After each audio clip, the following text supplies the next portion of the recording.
kaayo na problema ha kung wala kay ka-date. Daw na ay uban, char-chara na ilang guol-guol. Abi kay uso man og trending nga topic. Nasay uban padungog-dungog para hatagag tsokolit ug buwak. Ay mga day, ay sigahangol anang tsokolit kay imong ngipon igo ra pud na mga buwak. Kung hatagan pud tag buwak, okay ra nimo bisag buwak sa utot-utot. Basig juicy pud kay ka. Upay imong uyab way nahut. Nahalab gustong day kag buwak sa Valentine's. Pagtanong na unya para sulod tuig dili na ka mag-uul. Mura ra ba kag kay balo mamisbis? Nga puro ra man kalibak ug pang chismis.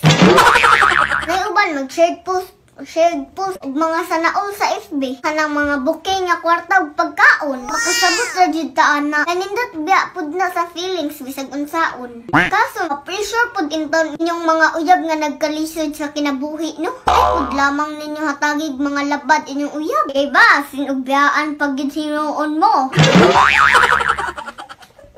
Laban sa pinasikihor vines nga sinultian oy.